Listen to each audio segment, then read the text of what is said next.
Penyanyi Happy Asmara debut pertama kalinya untuk membintangi film layar lebar. Menariknya, di film ini ia akan beradu akting dengan sang suami Gilga Syahid yang juga sama-sama perdana dalam berakting. Menurut penuturan Happy, proses pengerjaan proyek ini sangat santai dan menyenangkan. Terlebih lagi ia tak perlu melalui proses perkenalan dan membangun chemistry dengan lawan main yang merupakan suaminya sendiri. Beda halnya dengan Gilga, ia sempat ragu mengambil tawaran film dikarenakan merasa tidak punya bakat akting sama sekali. Namun berkat arahan dan dukungan sutradara beserta Happy Asmara selaku istri, Gilga akhirnya memutuskan untuk memulai debut aktingnya melalui film yang berjudul Ambyar Mak Biar ini. Menurut keduanya, mereka sangat berusaha maksimal agar aktingnya di film ini dapat diterima dan sesuai dengan yang diharapkan. Lantas mungkinkah Happy Asmara dan Gilga kedepannya akan lebih fokus berakting daripada bermusik?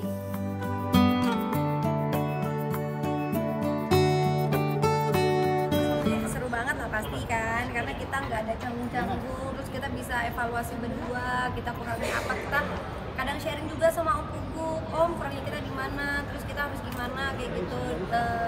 Alhamdulillah kita bisa sambil belajar pengalaman baru dan juga sambil berkarya bareng gitu. Ini siapa yang dapat job duluan sih? Artinya atau suami? Atau bareng? Gak tahu, Om Pugu. Nah, tadi kali ini Om Pugu, Om siapa dulu Om yang ini Om di calling dulu? Enggak sih, langsung dua-duanya sih. Karena kan mereka vibe-nya lagi gokil ya mereka berdua nih. Ya dua-duanya sih ketika nulis skenario ya kebayang mukanya mereka berdua nih. Gil tadi sempat kayaknya ragu-ragu. Jadi ketika main film pengennya ada ditemenin sama orang yang udah aku kenal, yang udah deket. Jadi biar aku nggak gagu gitu di sana dan nggak ngomong apa sih? Nggak canggung gitu. Soalnya nggak bisa acting sama sekali kalau nggak diajarin sama Om Buku dan nggak ditemenin istri mungkin akan kelabakan di sana. Tapi sempat latihan berakting nggak sih? Sebelum mulai proyek ini? Sempat latihan reading berapa hari? 4 hari. Seminggu. Ya seminggu di Madiun ya itu. Iya, di rumah juga. Seperti apa sih Happy bisa diangkat-angkat cita-cita dulu tercapai yang nggak jadi? Ya bangga toh, maksudnya kita bangga, apalagi kita jadi pemeran utama, jadi tanggung jawab kita tuh makin besar gitu. Apalagi ini film kan covernya tuh ada muka kita nih, gimana cara kita untuk benar-benar bertanggung jawab di film ini, benar-benar kooperatif dan benar-benar bisa ikut andil untuk menyukseskan film ini. Gitu. Sampai bisa dikatakan ganti nama KTP itu yang bikin heboh, biar lebih bahagia. Ya, iya gimana ya? Ya bahagia dong jadi Putri Keraton mah, kita harus bahagia kan. Nah, kita mah orang biasa tiba-tiba jadi Putri Keraton dapat Gusti. Ini dapat gelar Gusti ya bahagia sih. Bisa dikatakan seperti apa sih gitu kan, bisa dikatakan itu salah satu bisa dibilang apa itu gerakan yang bagus untuk main film ini. Iya sih, tentunya kemarin juga sempat deg-degan juga nih, ini bakalan jadi komentar apa nih gitu kan, dari Happy jadi Gusti, tapi nama panggung tetap Happy Asmara, cuma di film aja jadi Gusti. Gusti Betari. Ya kalau teman-teman manggil Gusti Betari ya nggak apa-apa. Mas, itu tadi sempat bilang kan hapus tato untuk syuting ini, itu gimana sih prosesnya? Berapa Proses jam? hapus tatonya di airbrush, kalau lamanya enggak sih Kak. Cuman ketika di airbrush itu kan kemana-mana ya itunya. Ya, annoying banget Ya, teman-teman. jadi seruangan tuh sampai bau semua gitu. Dan nggak enaknya adalah kalau kita pakai baju itu dia gampang hilang juga. Kalau pakai baju panjang dia gampang hilang, jadi harus airbrush lagi. Mungkin sekali syuting bisa sampai 4 kali, 5 kali airbrush. Berapa butuh waktu berapa lama? Kalau lamanya nggak mungkin setengah jam. Nggak setengah jam, ada 1 jam lebih. Orang aku aja mereka. Kalau Happy mungkin saya udah pernah ngeliat dia di film pendeknya di YouTube. Iya.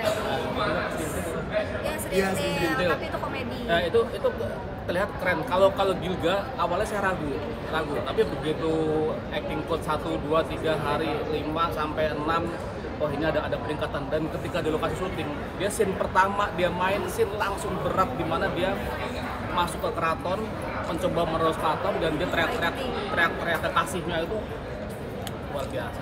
Nah, Gemblengnya gimana? Gembleng. Buat Gilga aja sendiri. Ya nyenengin sih, mereka anak-anak yang baik ya, mereka anak-anak yang nyenengin apa ya, asik sih. Mas Gilga ngerasa kapok nggak mas main filmnya? Kalau kapok enggak sih, berharap diajak lagi tapi sama Om Pugu dulu aja. Dia tuh kayak gitu, dia tuh tipe orang Jadi kalau udah nyaman sama satu orang itu dulu gitu. Sampai bener-bener kayak udah berani buat dilepas sama orang itu baru berani cari yang lain. Adegan terberat yang sudah kalian syutingin apa sih? masih rahasia dong. Kalau adegan beratnya hampir semuanya berat. Tapi selama ada Om Pugu dan istri semuanya menjadi ringan. Asik. Kenapa? Enggak ada. Ada referensi. Kalau episode lebih ke nyari-nyari ya, terus gimana jadi putri keraton, terus tata caranya ngomong, bahasanya bagaimana, dan kemarin kan Om Pugu sempat ngomong, ini kamu dari putri ini, Om ambil dari putri ini, oh jadi aku dalam sifatnya beritanya semuanya aku cari dulu sampai benar-benar aku begini. Jadi tokonya dia aslinya ada. Aslinya ada. Ada yang terbawa sampai pada nggak sih? Ada. Iya, setiap hari aku sama tim aku tuh jadi ngomongnya pakai bahasa Indonesia. Kayak dan kenapa sih alasan kakak gitu nama panggung sama nama asli kakak berbeda gitu? Kan nama aslinya siapa kan namanya? Nama aslinya Happy Rismana Hindranata, terus jadi nama panggung Happy Asmara, terus ganti jadi Betari sekarang. Mungkin alasannya apa sih kak dari tiga? Biar aku punya 3 nama. Jadi penyanyi ada, terus aktor, aktris ada, dan juga nama biasa ada gitu. Mungkin kalau dia sendiri saat manggung nih suka panggil Alvio Rismanda gitu. Tapi panggil Rismanda bukan Happy Asmara. Ya karena aku kan cinta dengan Rismanda, bukan Happy Asmaranya. Jadi aku nggak apa ya, aku lebih suka dia yang asli. Ya yang di panggung asli juga, cuman kalau orang kan Happy Asmara manggil semuanya, tapi kalau Rismanda kayaknya cuma orang-orang terdekat aja dia yang manggil dia cuma. Mas, adegan menangis itu menurut tadi kan sempat bilang susah gitu, terus gimana sih caranya supaya bisa?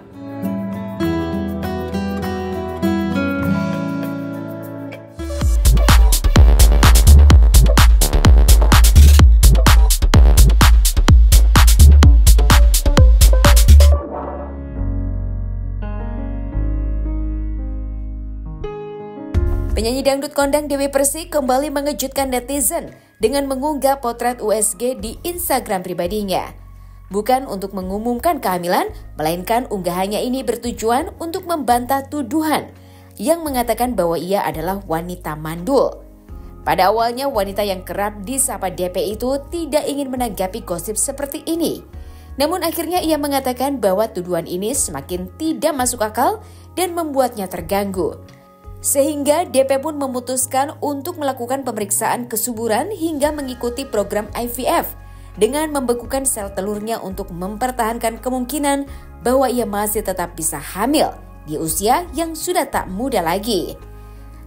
Langkah ini juga diambil DP karena keluarga dan orang tuanya sudah ikut terganggu dengan tuduhan yang tak beralasan ini. Selain tuduhan mandul, ia juga mendapat tuduhan sempat melakukan aborsi di masa lalu. Namun DP dengan tegas membantah bahwa ia tidak pernah melakukan perbuatan keji tersebut.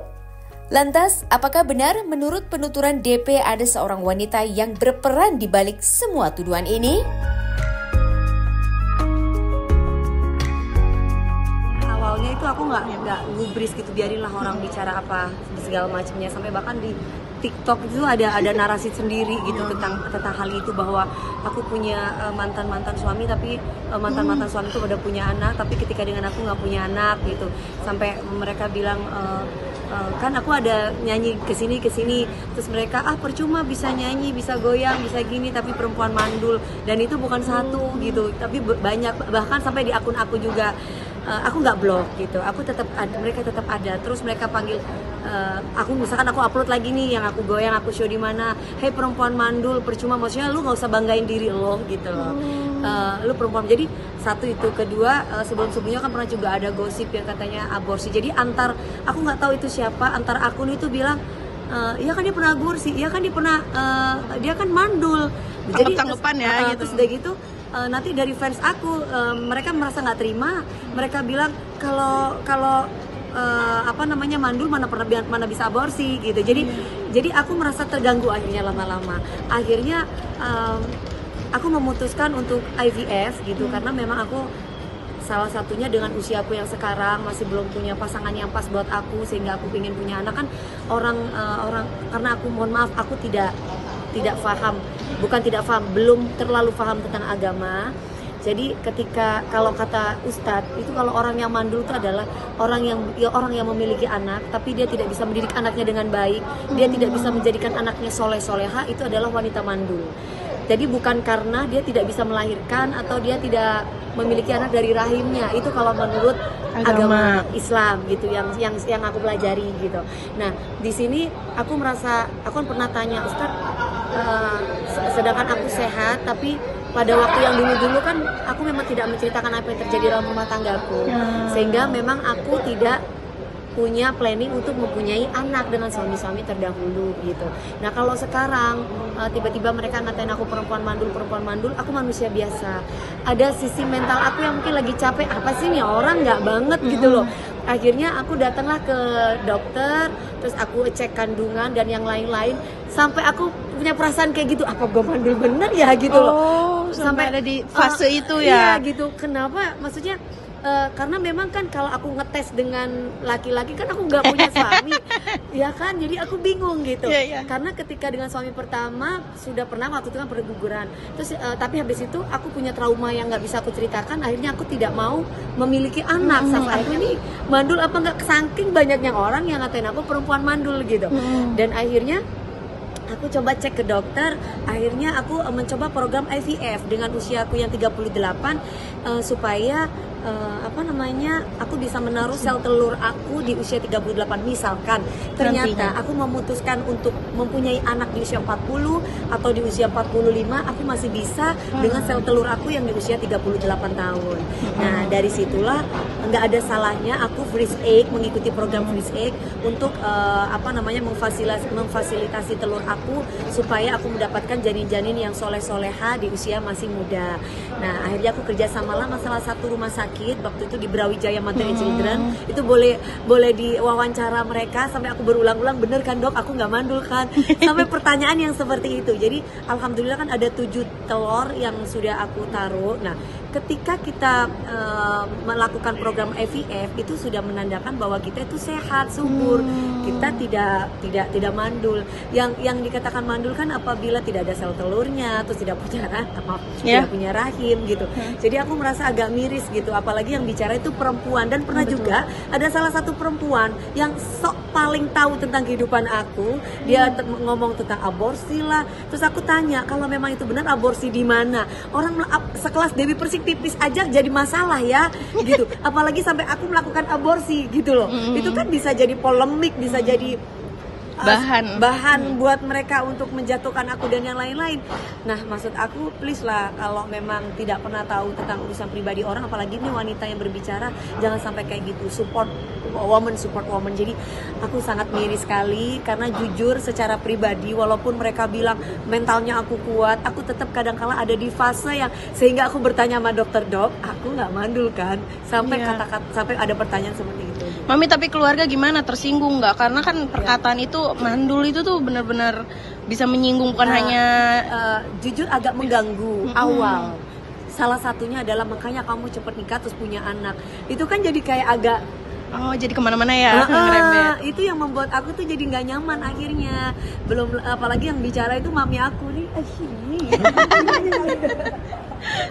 Terus apalagi yang ngomong itu ibu aku sendiri gitu. Mami aku tuh bolak-balik, makanya nak cepet punya anak, nanti nikah. Jadi biar mami tuh ya wajar. Aku tidak menyalahkan ibu aku yang berbicara demikian supaya aku punya keturunan. Tapi terkadang kan aku punya sisi-sisi lain yang udahlah, aku mendingan aku santai dulu. Karena aku udah punya cucu, aku udah punya anak satu, Gabriel. Cucuku udah ada 3, terus aku punya anak Gabriel 1 cowok. Jadi kadang aku ya udahlah, gue nggak mau punya anak aja seperti itu gitu. Karena aku sudah merasa cukup gitu. Karena semua itu kan balik lagi ke mindset kita. Kalau mindset kita sudah bersyukur dengan apa yang kita punya, ya kita pasti akan menjalani hidup ini ya dengan sempurna, dengan sebaik-baiknya. Karena kita hidup di akhirat belum tentu enak juga kan, dengan tanggungan dosa yang kita punya. Jadi di dunia ini aku tidak mau dipusingkan oleh hal-hal yang menurut aku itu privacy dan aku enjoy dengan hidup aku gitu. Seandainya pun aku nggak punya anak, misalkan aku free child gitu, itu nggak masalah juga kan gitu. Jadi buat aku tidak ada boleh orang mengatur kehidupan aku gitu. Cuman sebagai manusia biasa, ada titik di mana aku capek dengan ketika aku joget dan goyang. Iyalah badannya bagus kayak gitu, orang nggak pernah melahirkan, mandul, jadi nggak enak gitu Mas dengarnya. Iya. Kayak gitu. Terakhir Mami, gimana, kan ini awal mulanya pasti dari omongan netizen ya. Awal mulanya dari ada salah satu perempuan gitu. Perempuan ini memang sudah banyak karmanya udah menimpa dia gitu ya. Tapi buat aku it's okay. Aku nggak boleh menyayangi orang-orang yang toksik karena nanti akan membuat aku toksik. Jadi buat aku skip itu, biarkan itu Allah yang membuat jalan buat aku dan membuat jalan buat orang yang menghina aku. Jadi aku sesantai.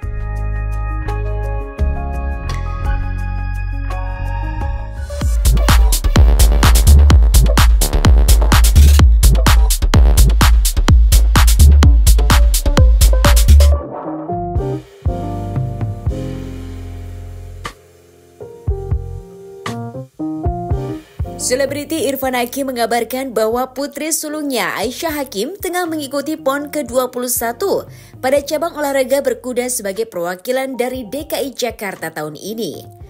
Menurut presenter kondang itu, banyak sekali tantangan dalam persiapan putrinya menghadapi perlombaan ini. Mulai dari kudanya yang mendadak mengalami pincang, hingga proses pengiriman kuda pengganti melalui jalur udara yang cukup menegangkan.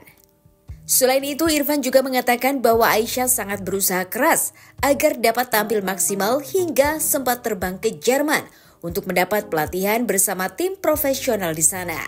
Irfan Hakim mengaku sangat bangga dengan perjalanan sang putri, meski sempat tidak menyangka bahwa Aisyah akan menekuni olahraga ini dan menjadi atlet profesional. Lantas, apakah benar bahwa saat ini Irfan justru sangat berharap sang anak dapat menembus kejuaraan dunia?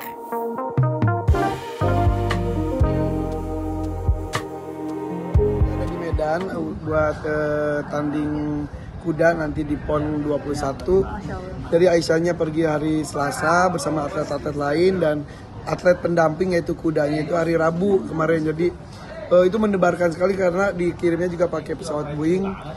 Ada beberapa pilihan, ada yang lewat darat, hampir 1 minggu. Nah kalau kita pilih pakai pesawat dan prosesnya juga mendebarkan karena kan bawa makhluk hidup, kuda itu kan bisa stres, bisa lompat dan lain-lain. Jadi pesawat khusus ada 12 kuda, kalau nggak salah bareng-bareng dari tim DKI, ada dari Jogja juga sampai sana. Jadi sampai Aisyah tuh di sana atlet-atlet itu nungguin si kudanya datang tuh sampai jam 11 malam. Padahal perginya tuh dari stable-nya tuh udah pagi, tapi kan proses masuk pesawat, proses turun pesawat, masuk segala macam baru jam 11 malam mendarat. Jadi kayak ketemu partner gitu. Jadi dia tuh nyambut banget, udah kudanya juga harus langsung diinfus dan lain karena kan takut dehidrasi.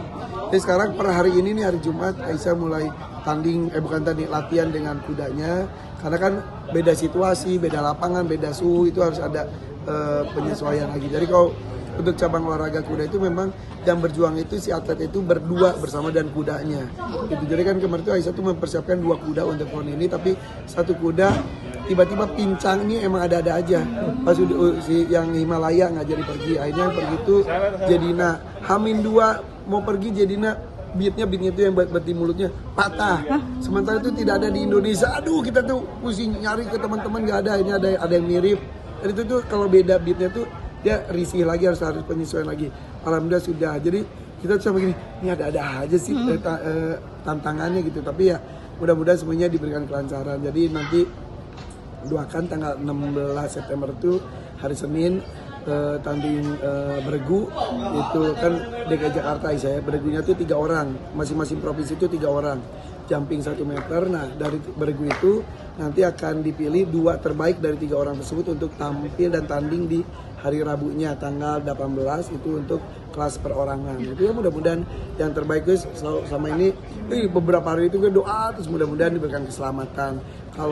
Karena kan resikonya juga tinggi gitu kan dengan 2 makhluk yang berjuang. Jadi mudah-mudahan kudanya Aisyahnya selamat, kalau juara dapat medali, mau perak, perunggu, emas sekalipun itu udah ditakdirkan, mudah-mudahan yang terbaik dan tidak memalukan. Karena ini dipercaya. Karena gimana sih digeber latihannya sampai justru jangan sampai digeber juga. Jadi kemarin juga sebelum berangkat juga sampai kita tuh memberangkatkan Aisyah ke Jerman karena pelatih Jermannya itu datang ke Indonesia melatih beberapa atlet, kemudian diundang beberapa atlet saja dari Indonesia yang diundang ke Jerman. Langsung Aisyah langsung berlatih di Jerman kurang lebih seminggu lebih, bertemu dengan juara dunia jumping pas Olimpiade di Paris kemarin. Wah, Aisyah seneng banget dilatih langsung juga sama. Udah juga seperti apa sih? Oh, itu prosesnya panjang. Jadi awalnya kan Aisyah juga cuma sebatas hobi, kemudian tiba-tiba ikut kejuaraan-kejuaraan. Gue nambah kuda lagi karena itu untuk skill dia buat seimbang dan kudanya. Tiba-tiba jadi atlet. Nah, itu proses pemilihan eliminasi dan ini mengikuti semua, jadi tes fisik dan sebagainya. Dan sempat dari Jakarta ke Aceh diminta Jogja, dan dia di Jakarta dan memantapkan Jakarta datang, Jakarta menang katanya, slogan dari tim DKI. Dan katanya Jakarta menang, mudah-mudahan Indonesia kedepannya bisa dibawa untuk mewakili Indonesia ke level-level selanjutnya, Asian Games dan lain-lain. Mudah-mudahan ya targetnya, karena tim kuda itu belum pernah sampai ke Olimpiade, mudah-mudahan bisa Olimpik LA, mudah-mudahan 4 tahun lagi bisa dipersiapkan dari tim Indonesia itu dari sekarang, karena jumpingnya tuh kalau udah Olimpiade itu sampai 165 cm.